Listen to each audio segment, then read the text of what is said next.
Hello, good morning students. कैसे हैं आप लोग? चलिए बढ़िया है। चलिए आज हम लोग इंग्लिश मीडियम के बैच में सीखते हैं एक नए टॉपिक इलेक्ट्रिक डाइपोल को। ठीक है ना। यह इलेक्ट्रिक डाइपोल बहुत ही महत्वपूर्ण होता है, महत्वपूर्ण टॉपिक है आपको 12th और कंपटीशन दोनों के व्यू से। बहुत छोटा चीज़ होता है। तो चलिए देखिए इलेक्ट्रिक डाइपोल होता क्या है। तो यह हम लोगों का क्या होता है कि यह दो चार्ज का सिस्टम होता है जिसमें दोनों ही चार्ज का मैग्नीट्यूड क्या होना चाहिए, सेम होना चाहिए, और उस पर जो साइन होता है वो क्या हम लोग का होता है, अपोजिट होता है। यानी एक पर प्लस तो दूसरे पर क्या होता है, माइनस। इस प्रकार से जैसे देखिए when two charges having equal magnitude and opposite sign are situated at very small distance to each other then such two charge system is called electric dipole. जैसे एग्जांपल के लिए देखिए यहाँ पर दो चार्ज का सिस्टम हमने ले लिया, एक पर चार्ज कितना है माइनस क्यू, एक पर कितना है प्लस क्यू। ठीक है ना। तो ये हम लोग को एक इलेक्ट्रिक डाइपोल का फॉर्मेशन कर रहा है। ठीक है ना। तो नेट चार्ज इलेक्ट्रिक डाइपोल पर कितना हो जाएगा, तो देखिए माइनस क्यू और प्लस क्यू मिला के कितने हो जाएंगे, 0। ठीक है ना। अब इसका अगर फिजिकल एग्जाम्पल अगर देखा जाए तो देखिए जैसे सोडियम क्लोराइड है, तो सोडियम क्लोराइड अगर अपने आयंस में डिसोसिएट होता है तो क्या होगा, सोडियम और क्लोरीन पर कितना होता है, पार्शियल नेगेटिव चार्ज, और सोडियम पर उतना ही पार्शियल पॉजिटिव चार्ज होता है। तो इस तरह से यहाँ पर दोनों ही मिलके क्लोरीन और सोडियम का जो पार्शियल नेगेटिव और पॉजिटिव चार्ज मिलते हैं वो मिलकर क्या बनाते हैं, इलेक्ट्रिक डाइपोल। उस तरह से H2 में भी दो डाइपोल का निर्माण होता है। देखिए जैसे ऑक्सीजन है और यहाँ पर हाइड्रोजन, ऑक्सीजन हाइड्रोजन, तो यहाँ पर ऑक्सीजन पर पार्शियल नेगेटिव चार्ज और हाइड्रोजन पर पार्शियल पॉजिटिव चार्ज। तो इस तरह से दोनों हम लोगों को इसमें H2O में दो इलेक्ट्रिक डाइपोल मौजूद होते हैं। ठीक है ना। जैसे और एग्जांपल देखें तो इसे यहाँ पर -2q और +2q है, तो बताइए इलेक्ट्रिक डाइपोल है कि नहीं, बिल्कुल है, क्योंकि इसमें दोनों चार्जिंग सिस्टम का हम लोगों का नेट चार्ज कितना है, 0 है। -2q +2q बराबर 0। ठीक है ना। दोनों ही चार्ज का मैग्नीट्यूड सेम है और साइन का है अपोजिट है। यह इलेक्ट्रिक डाइपोल है कि नहीं, बिल्कुल नहीं है। इस पर प्लस क्यू, इस पर कितना है -2q। ठीक है ना। तो मैग्नीट्यूड में सेम नहीं है। अब यहाँ पर कहेंगे -q था, +2q है, -q है, तो देखिए यहाँ पर इलेक्ट्रिक डाइपोल है कि नहीं है। देखिए +2 को अब यहाँ पर चालाकी करना पड़ेगा आपको। तब +2q जो है इसको आप दो भाग में तोड़ लो। तो +2q क्या क्या लिख सकते हैं, +q और +q। तो इस तरह से +q और -q मिलकर एक इलेक्ट्रिक डाइपोल बनाएंगे, और यहाँ पर +q और -q मिलकर इलेक्ट्रिक। तो यहाँ पर जो होगा दो इलेक्ट्रिक डाइपोल का एक सिस्टम बन जाएगा। ठीक है। तो चलिए अब हम लोग सीखते हैं कि सर इलेक्ट्रिक डाइपोल का फिजिकल सिग्निफिकेंस क्या देने के लिए किस क्वांटिटी से इसको डिफाइन करना पड़ेगा। देखो इलेक्ट्रिक डाइपोल एक फिजिकल क्वांटिटी नहीं है, यह एक चार्ज सिस्टम है। ठीक है ना, ये एक सिस्टम है। अब इसको फिजिकली डिफाइन करने के लिए हम लोग एक फिजिकल क्वांटिटी को डिफाइन करते हैं जिसे हम लोग कहते हैं इलेक्ट्रिक डाइपोल मोमेंट। क्या कहते हैं, इलेक्ट्रिक डाइपोल मोमेंट। तो चलिए अब हम लोग सीखते हैं इलेक्ट्रिक डाइपोल मोमेंट क्या होता है। ठीक है। चलिए अब हम लोग सीखते हैं electric dipole moment vector P। तो देखो इलेक्ट्रिक डाइपोल और इलेक्ट्रिक डाइपोल मोमेंट दोनों दो चीज़ हुआ। इलेक्ट्रिक डाइपोल एक चार्ज सिस्टम है, जबकि इलेक्ट्रिक डाइपोल मोमेंट क्या है, उस इलेक्ट्रिक डाइपोल को डिफाइन करने के लिए एक फिजिकल क्वांटिटी है। ठीक है ना। तो इलेक्ट्रिक डाइपोल मोमेंट, तो इसका डिफिनीशन हम लोग को काफ़ी इंपॉर्टेंट है, यह हम लोग का बहुत ही इंपॉर्टेंट होता है। ठीक है ना। तो देखिए इलेक्ट्रिक डाइपोल मोमेंट का डिफिनीशन क्या हो जाएगा सर, ठीक है ना। तो हो जाएगा it is a vector quantity. Electric dipole moment क्या होता है कि वेक्टर क्वांटिटी होता है। तो वेक्टर में दो चीज़ होता है, एक मैग्नीट्यूड और एक डायरेक्शन। तो इसका मैग्नीट्यूड क्या होगा, तो it is a vector quantity which magnitude is equal to product of any one of charge of dipole and distance between the charges and direction is, अब इसका डायरेक्शन क्या होगा, direction is along the negative to positive charge. ठीक है ना। तो ये आपको दिमाग में रखना होगा कि इलेक्ट्रिक जो डाइपोल मोमेंट होता है वो एक वेक्टर क्वांटिटी होता है। कैसा क्वांटिटी होता है? वेक्टर क्वांटिटी होता है। उसका वेक्टर क्वांटिटी में दो चीज़ होते हैं, मैग्नीट्यूड और डायरेक्शन। तो उसका मैग्नीट्यूड क्या होगा? तो जो इसका मैग्नीट्यूड होगा तो दोनों ही जो इसका मैग्नीट्यूड है तो magnitude is equal to product of any one of charge of dipole. तो डाइपोल में दो चार्ज होते हैं, माइनस क्यू और प्लस क्यू। तो किसी एक का आप मैग्नीट्यूड ले लीजिए और उसके बाद दोनों ही चार्ज के बीच का जो दूरी है उससे आप क्या कर लीजिए, उसका प्रोडक्ट कर लीजिए, गुना कर लीजिए। और उसका डायरेक्शन क्या हो जाएगा? तो हमेशा नेगेटिव टू पॉजिटिव चार्ज। उसका डायरेक्शन किसके अलॉन्ग होता है? Negative to positive charge. जैसा कि हम लोग समझते हैं, जैसे देखिए एग्जाम्पल के तौर पर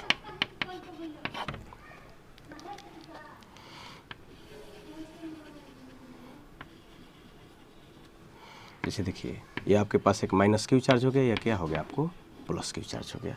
तो मान लो कि दोनों चार्ज सिस्टम को हमने एक्स एक्सिस पर रख लिया। ओके, कहाँ पर रख लिया? एक्स एक्सिस पर रख लिया। तो देखिए और दोनों ही जो चार्ज का बीच का दूरी है वो कितना है? डी है। और बुक में सुविधा के लिए 2D भी ले लेता है, 12 भी ले लेता है। और क्यों लेता है हम लोग आगे देखेंगे। तो हम डी ले लिए। तो दोनों ही देखो इलेक्ट्रिक डाइपोल में दोनों चार्ज पर इलेक्ट्रिक डाइपोल में दोनों चार्ज क्या है? तो एक माइनस क्यू क्या है? Plus Q. और दोनों ही चार्ज के बीच का दूरी कितना है? डी है। ओके, तो देखिए यहाँ पर इलेक्ट्रिक डाइपोल मोमेंट, तो इलेक्ट्रिक डाइपोल मोमेंट का डायरेक्शन बताओ क्या हो जाएगा? तो नेगेटिव टू पॉजिटिव चार्ज। तो यह नेगेटिव या पॉजिटिव चार्ज, तो इस तरह से। और इलेक्ट्रिक डाइपोल मोमेंट का कैसे सूत्र करते हैं? वेक्टर पी से, ठीक है ना। यानी इलेक्ट्रिक डाइपोल मोमेंट को कैसे यूज करते हैं? तो it is denoted by vector P. Okay, vector P से। तो वेक्टर पी डायरेक्शन क्या है? Negative to positive. तो देखिए अब पूछेंगे कि वेक्टर कि इलेक्ट्रिक जो डाइपोल मोमेंट है उसका हम लोग का वेक्टर पी लिखे। तो इलेक्ट्रिक डाइपोल मोमेंट का मैग्नीट्यूड क्या हो जाएगा? तो बताइए, माइनस की या प्लस क्यू में से किसी एक चार्ज का मैग्नीट्यूड लेते हैं क्यू, और दोनों का बीच का चार्ज का दूरी कितना है? डी। तो क्यू इंटू डी। अब इसका डायरेक्शन क्या हो जाएगा? तो from negative to positive charge. Okay, तो इस तरह से वेक्टर P बराबर क्या लिख सकते हैं? Q into D. तो आप क्वेश्चन बनाते समय इसको तो इतना तो नहीं लिखिएगा, लेंदी हो जाएगा। तो बताओ नेगेटिव टू पॉजिटिव, यहाँ पर हम लोग को एक्स एक्सिस पर अगर रखे हैं तो एक्स एक्सिस के अलॉन्ग यूनिट वेक्टर क्या होता है? आई कैप। यूनिट वेक्टर का काम ही होता है डायरेक्शन देना। तो हम लोग इसको ना लिखकर सिंपल डायरेक्शन दे देंगे आई कैप है, ठीक ना। तो इस तरह से हम लोग को यहाँ पर इलेक्ट्रिक डाइपोल मोमेंट का यह फॉर्मूला हो जाएगा इस एग्जाम्पल के लिए। ओके, लेकिन देखिए इसका जो सबसे हम लोगों का बेहतरीन लिखा जाता है सूत्र फॉर्मूलाज, तो वेक्टर P बराबर हम लोग लिखते हैं Q इंटू वेक्टर डी, ठीक ना। अब वेक्टर L भी लिखा जाता है, vector Q into vector D. Vector D क्या है? देखिए वेक्टर D क्या है? तो वेक्टर D क्या है? तो वेक्टर डी सिंपल से क्या होता है कि position vector of positive charge respect to negative charge, यानी position vector of positive charge with respect to negative charge. तो देखो ये बहुत ही प्यारा चीज़ होता है कि वेक्टर P बराबर Q इंटू डी। आप ऐसे भी इसका फॉर्मूला लिख सकते हैं, ठीक है ना। तो कुल मिला के आप लोगों को ये बात समझ में आ गया होगा कि सर इलेक्ट्रिक डाइपोल मोमेंट क्या है। तो इलेक्ट्रिक डाइपोल और इलेक्ट्रिक डाइपोल मोमेंट दोनों दो चीज़ होते हैं। अभी एक इलेक्ट्रिक डाइपोल का डिफिनेशन पूछा तो डाइपोल मोमेंट का बच्चे जनरली लिख देते हैं, गलत बात है। इलेक्ट्रिक डाइपोल दो चार्ज का सिस्टम होता है जिसमें दोनों चार्ज का मैग्नीट्यूड सेम होता है और साइन क्या होते हैं? अपोजिट होते हैं। लेकिन इलेक्ट्रिक डाइपोल मोमेंट उस इलेक्ट्रिक डाइपोल को फिजिकली डिफाइन करने के लिए एक क्वांटिटी है, ठीक है ना। और कैसा क्वांटिटी है? तो इलेक्ट्रिक डाइपोल मोमेंट एक वेक्टर क्वांटिटी है जिसका मैग्नीट्यूड डाइपोल के किसी एक चार्ज के मैग्नीट्यूड और दोनों चार्जों के बीच के दूरी के बराबर होता है, और जो उसका डायरेक्शन होता है हमेशा नेगेटिव टू पॉजिटिव चार्ज। ये हम लोग का कन्वेंशन दिया गया है साइंटिस्ट के द्वारा कि कैसे लेते हैं इलेक्ट्रिक डाइपोल का डायरेक्शन, हमेशा नेगेटिव टू पॉजिटिव, ठीक है ना। चलिए देखिए अब आप लोगों को सिंपल अगर सवाल पूछा जाता है कि इलेक्ट्रिक डाइपोल मोमेंट का डायमेंशन क्या होगा, तो सिंपल डायमेंशन इसका कितना लिख लीजिएगा। तो इलेक्ट्रिक डाइपोल मोमेंट का जो डायमेंशन है वो दो चीज़ पर डिपेंड करता है, चार्ज और डिस्टेंस पर। तो इलेक्ट्रिक डाइपोल मोमेंट का डायमेंशन हो जाएगा चार्ज गुना डिस्टेंस का डायमेंशन। तो चार्ज के लिए आप क्या लिखते हैं? इलेक्ट्रिक करंट गुने टाइम। तो इलेक्ट्रिक करंट का ए से आप डिनोट करते हैं, टाइम के लिए कैपिटल टी से, और जो डिस्टेंस होगा कितना हो जाएगा हम लोग का? एल हो जाएगा। तो ए टी एल। तो आप इसको अगर एम नहीं भी है तो M power 0 L T A ऐसे भी लिख सकते हैं हम लोग। और इलेक्ट्रिक करंट को कभी कभी ए के जगह पर आई भी लिखा जाता है, तो हम लोगों ने इस तरह से भी लिख लिया, ठीक है। अब देखो इसका एस यूनिट कितना हो जाएगा? तो चार्ज के लिए कितना? कूलम्ब। और डिस्टेंस के लिए मीटर, तो कूलम इंटू मीटर, इसको हम लोग शॉर्ट में ऐसे लिखते हैं सिंबल में। और इसका जो सीजीएस यूनिट होता है वो होता है हम लोग का डेबाई, ठीक है ना। डेबाई नाम के साइंटिस्ट के पर हम लोग इसका सीजीएस यूनिट देते हैं डेबाई। और डेबाई, और हम लोगों को डेबाई होता क्या है, देखिए अब जो आपने देखा कि डेबाई भी एक इलेक्ट्रिक डाइपोल मोमेंट का यूनिट होता है जिसको आप सीजीएस यूनिट कहते हैं। आखिर डेबाई कितने के बराबर होता है, तो डेबाई देखो एक साइंटिस्ट का नाम था, उन्हीं को रिस्पेक्ट था। डेबाई ने क्या किया था कि एक इलेक्ट्रिक डाइपोल में दो चार्ज का एक सिस्टम ऐसा लिया था कि एक चार्ज कैसा था, तो -10 ऊपर -10 स्टेट कूलम, ठीक है ना, सीजीएस यूनिट में। और फिर उन्होंने दूसरा था +10 ऊपर -10 स्टेट कूलम, और दोनों चार्ज के बीच का दूरी उन्होंने रखा था 1 एंगस्ट्रॉम। तो इसके बाद उन्होंने जब इसका इलेक्ट्रिक डाइपोल मोमेंट का वैल्यू निकाला तो उसी को हम लोग एक डेबाई के बराबर कहते हैं। तो बताइए P बराबर कितना होता है, तो Q into D, electric dipole का मैग्नीट्यूड बराबर होता है P बराबर QD। तो Q बराबर यहाँ पर कितना है, तो 10 के पावर -10 स्टेट कूलम, और D बराबर है 1 एंगस्ट्रॉम। तो एंगस्ट्रॉम को आप मीटर में क्या लिख सकते हैं, 10 के पावर -10 मीटर। तो इस तरह से P बराबर आप क्या लिख सकते हैं, तो Q के जगह पर लिख लीजिए इतना 10.10 स्टेट कूलम, इनटू D के जगह पर हो गया 10 के पावर -10 मीटर। तो इस तरह से 10 टू पावर -10 और -10, तो 10 के power -20 20 stat coulomb into metre. और देखिए अब मीटर को आप सेंटीमीटर बता दो, 10 के पावर 2 सेंटीमीटर, तो हो जाएगा 10 के power -18 stat coulomb into centimetre. तो रियलिटी में आपको रिजल्ट मिल गया कि 1 जो डेबाई होता है वो बराबर होता है 10 के power -18 stat coulomb into centimetre.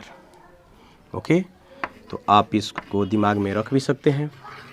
Generally हम लोगों को क्या होगा कि बच्चे ऐसा भी करते हैं कि इलेक्ट्रिक डाइपोल मोमेंट बराबर कितना होगा, तो चार्ज गुना डिस्टेंस। तो चार्ज के लिए सीजीएस यूनिट लिखना है स्टेट कूलम, और डिस्टेंस के लिए सेंटीमीटर। तो सोचता है कि 1 स्टेट कूलम इंटू सेंटीमीटर को डिवाई कहा जाता है, नहीं, 1 डिवाई बराबर होता है 10 to power -18 stat coulomb into centimetre. अब देखते हैं कि जो डिवाई होता है उसका जो कूलम मीटर होता है उसमें रिलेशन क्या होता है, ठीक है ना। देखिए जैसा कि आपने रिलेशन निकाल लिया था कि 1 जो डिवाई होता है वो बराबर होता है 10 के power -18 stat coulomb into centimetre. Okay, यह रिलेशन आपको हमने इसके पहले निकाला, ठीक है ना। और बताइए डेबाई को, तो आपको इस डेबाई को किस में बदलना है, कूलम इंटू मीटर सिलेक्ट करना है। तो आपको स्टेट कूलम को कूलम में डालना होगा और सेंटीमीटर को मीटर में।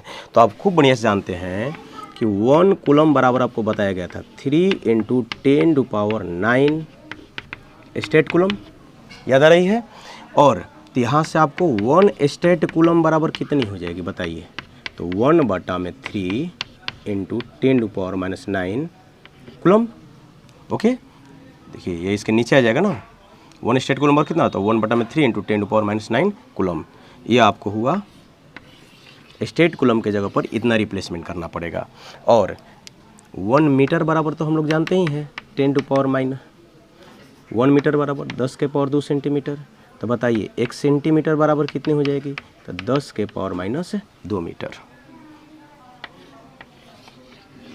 ओके, अब दोनों ही चीज़ को स्टेट कूलम और सेंटीमीटर को इसमें रख देते हैं, तो आपको कितना हो जाएगा, देखिए तो 1 डिवाई बराबर 10 के पावर -18 स्टेट कूलम के जगह पर कितना रख दें हम बताइए, तो 1/3 × 10⁻⁹ कूलम इंटू सेंटीमीटर के जगह पर कितना लिख दिया जाएगा, 10 के पावर -2 मीटर।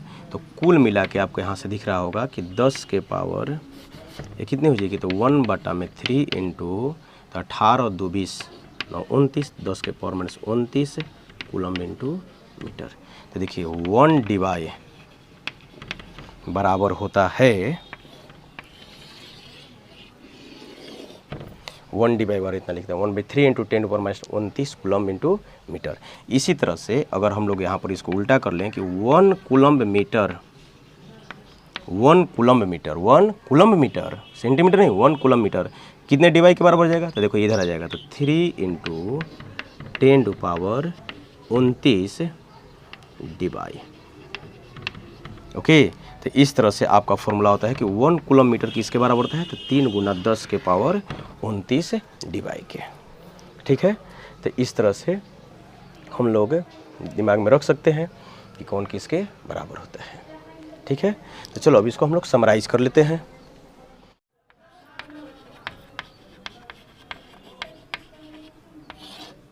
इस तरह से फॉर ऑब्जेक्टिव के लिए आपको दिमाग में रखना होगा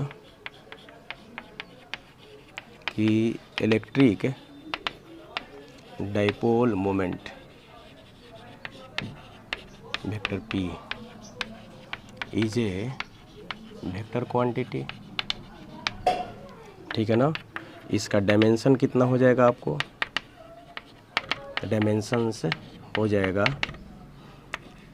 80L या m⁴ LTA या m⁴ LTI।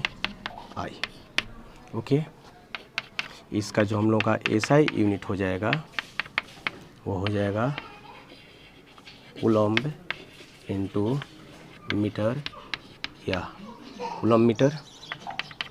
इसका जो CGS यूनिट है वो क्या हो जाएगी, तो होती है डिबाई। ठीक है ना, और यहाँ से कुछ हम लोगों का कन्वर्जन दिमाग में रखना चाहिए कि 1 जो डिबाई होता है वो बराबर होता है 10⁻⁻18 स्टेट कूलम्ब इंटू सेंटीमीटर। ठीक है ना, और या 1 डिबाई बराबर होता है 1/3 into 10⁻⁻29 coulomb into metre. Okay, आप इसको ऐसे भी लिख सकते हैं। 1/3 को हम लोग क्या लिख सकते हैं, तो 1/3 को आप लिख सकते हैं 0.33 गुना 10⁻⁻29 coulomb into metre.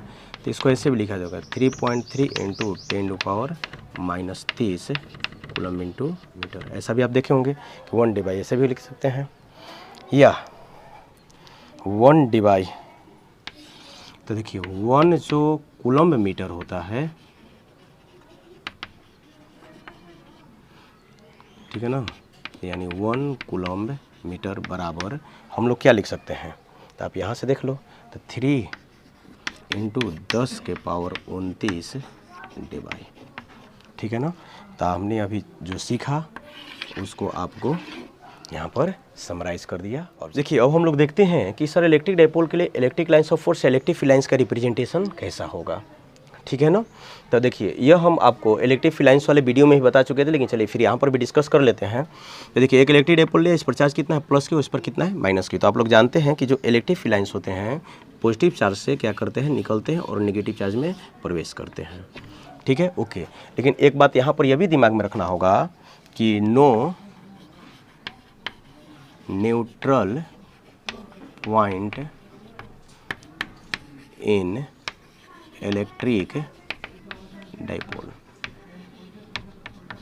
Electric dipole में न्यूट्रल पॉइंट नहीं होता है। न्यूट्रल पॉइंट का मतलब होता है कि दैट पॉइंट वेयर जो इलेक्ट्रिक फील्ड इंटेंसिटी कितना होता है 0। तो इस तरह का चीज़ हम लोगों को नहीं पाया जाता है इलेक्ट्रिक डाइपोल। इलेक्ट्रिक डाइपोल में हम लोग को न्यूट्रल पॉइंट नहीं होता है। ठीक है, न्यूट्रल पॉइंट क्या होता है हमने आपको पहले से सिखाया है।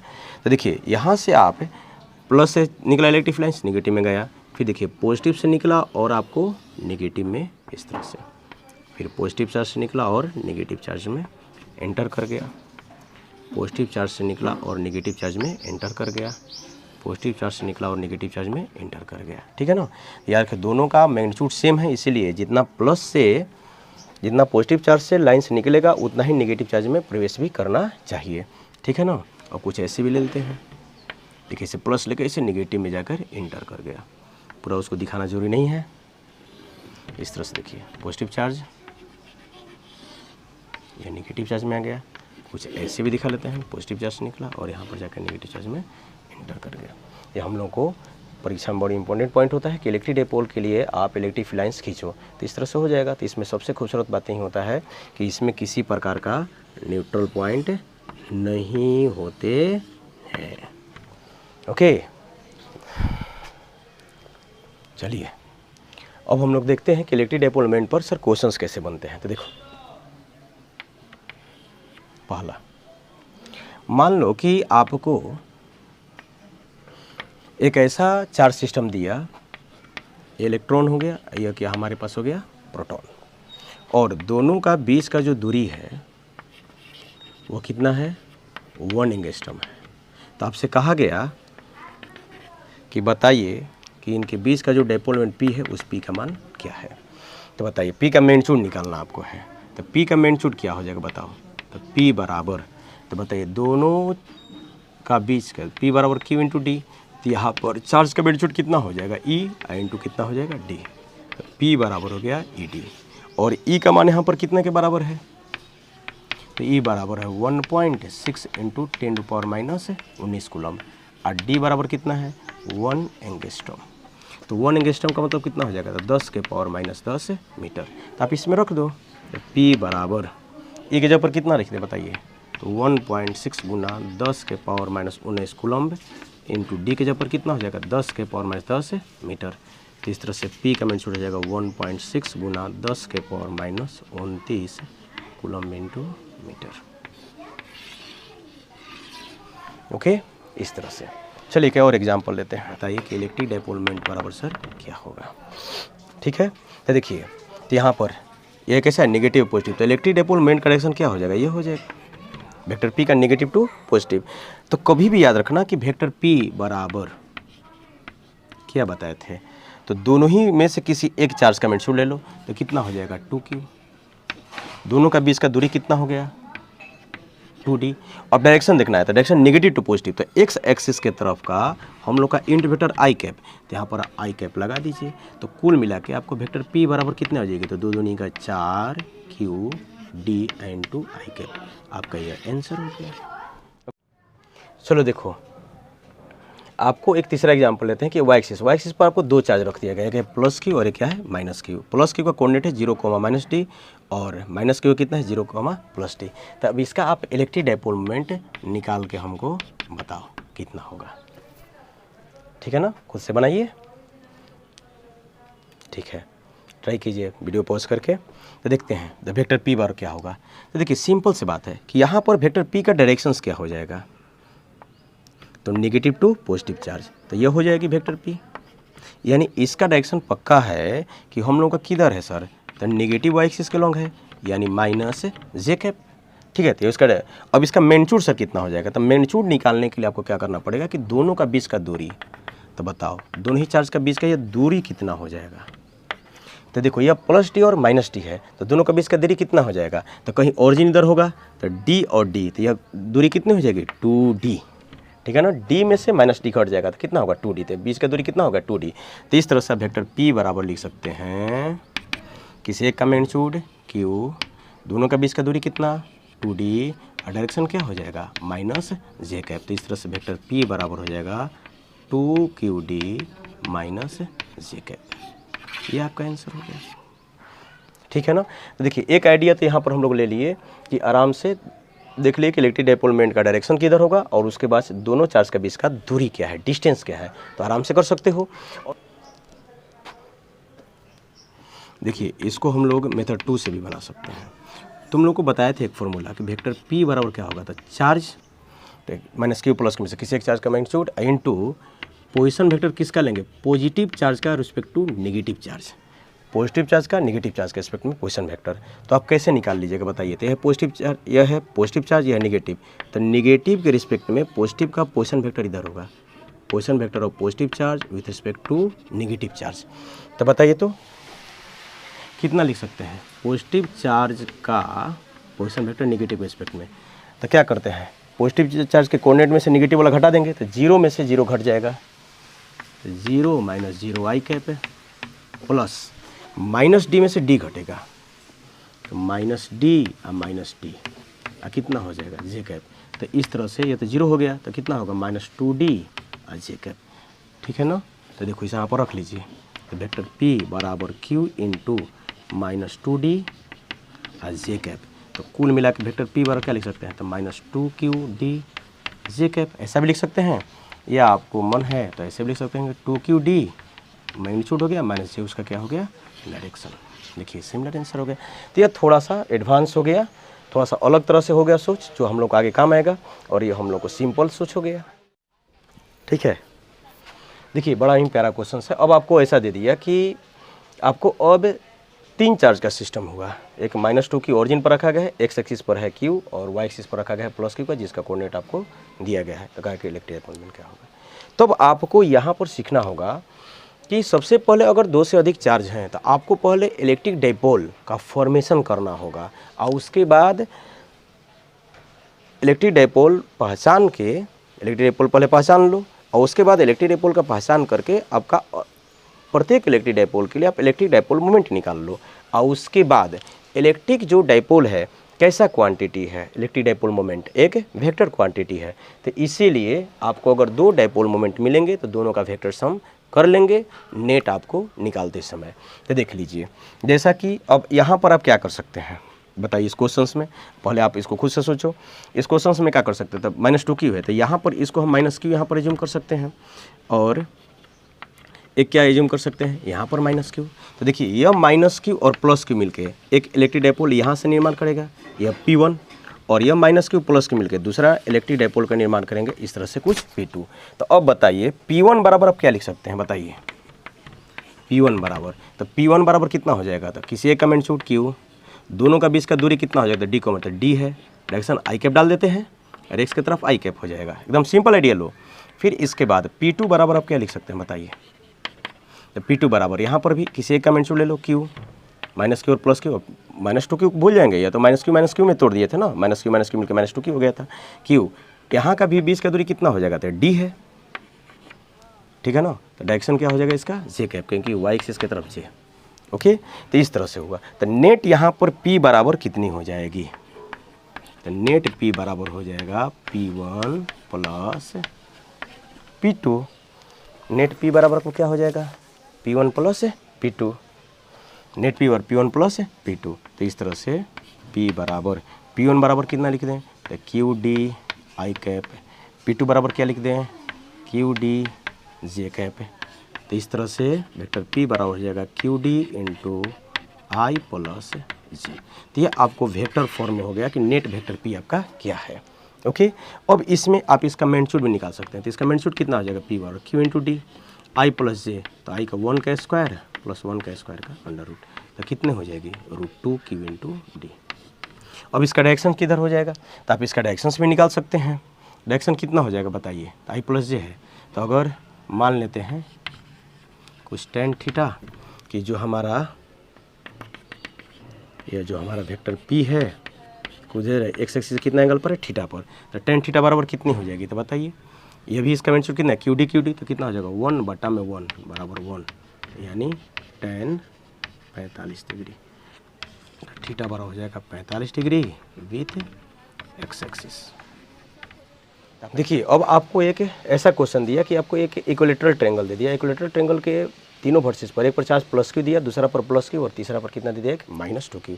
तो कहा कि बताइए कि चार्ज सिस्टम के लिए नेट इलेक्ट्रिक डायपोल मोमेंट क्या है। तो फिर वही हुआ कि फिर कहोगे सर इलेक्ट्रिक डायपोल में 2 चार्ज होते हैं जबकि यहाँ पर 3 चार्ज है। तो आपको यहाँ पर चालाकी करना होगा। क्या करेंगे यहाँ पर बताइए, डायपोल यहाँ पर 2 डायपोल का फॉर्मेशन हो जाएगा कैसे, तो -2Q को आप यहाँ पर क्या कर सकते हैं, तो -Q और -Q में ब्रेक कर सकते हैं कि नहीं कर सकते हैं बताइए। -Q मिल गया, तो ये -Q और +Q मिलके एक डायपोल बनाएगा और यह -Q और +Q मिला के एक डायपोल बनाएगा। तो इस तरह से आपका यहाँ से एक डायपोल मोमेंट क्या हो गया, यह हो गया कुछ P1 और यह कितना हो जाएगा P2। तो बताइए P1 का मैग्नीट्यूड देख लो कितना हो जाएगा, और दोनों देखो चूँकि इक्विलेटरल ट्रायंगल है तो P1 और P2 के बीच का एंगल कितनी हो जाएगी, 60 डिग्री। तो इस तरह से आप बताइए कि P1 का मैग्नीट्यूड कितना हो सकता है, कितना हो जाएगा, तो Q इंटू D। P2 का भी मैग्नीट्यूड कितना हो जाएगा, तो सर Q इंटू D। यानी दोनों ही वेक्टर्स का हम लोगों को यहाँ पर P नेट पूछता है, तो दोनों ही वेक्टर्स का हम लोग का मैग्नीट्यूड क्या है, सेम है। अगर इसको भी P कह लें और इसको भी अगर P कह लें तो देखो सिंपल है, दोनों का बीच का एंगल कितना है, तो थीटा बराबर 60 डिग्री। तो P नेट क्या हो जाएगा बताइए, P नेट बराबर P² plus P² plus 2P गुना P और दोनों का बीच का एंगल का कॉस 60 डिग्री। याद आ रहा है कि दो वेक्टर्स का हम लोग को रिजल्ट कैसे निकलता है, R बराबर A² plus B² plus 2B cos theta का अंडर रूट। तो बताइए P² कितनी हो जाएगी, 2P² प्लस 2P² और cos 60 डिग्री का वैल्यू हाफ, 2 से 2 कैंसिल और 2p² मिलकर कितना हो गया 3p², ठीक है ना। तो 3p² का अंडर रूट तो कितना हो जाएगा √3p। अब p के जगह पर आपको कितना है q इंटू डी। ये तो मैग्नीट्यूड हो गया। अब इसका डायरेक्शन सर क्या हो जाएगा, तो देखो यह दोनों वेक्टर्स का मैग्नीट्यूड क्या है सेम है, इसका भी p है इसका भी कितना p है। तो जब दोनों वेक्टर्स का मैग्नीट्यूड सेम है तो जो हम लोगों का नेट वेक्टर क्या हो जाएगा, ये इधर एंगल बाइसेक्टर नहीं हो जाएगा, यह भी हो जाएगा कितना 30 डिग्री, ठीक है ना। तो इस तरह से इसका डायरेक्शन जो हो जाएगा, डायरेक्शन ऑफ पी नेट वो किधर हो जाएगा बताइए, along the angle bisector at -2q towards the inside the triangle, triangle के अंदर एंगल बाइसेक्टर के along उसका। चलिए एक और एग्जांपल आप लेते हैं हमको छठा में। मान लो कुछ इस तरह से दे दिया गया, यह मान लो कि आपको एक्स एक्सिस दे दिया गया, इस पर 2 चार्ज सिस्टम 3 चार्ज सिस्टम दे दिया। मान लो कि यह है -q, यह दे दिया +2q और यह दे दिया -q। ओके, इसके भी बीच की दूरी है कितनी d और यह कितना है d।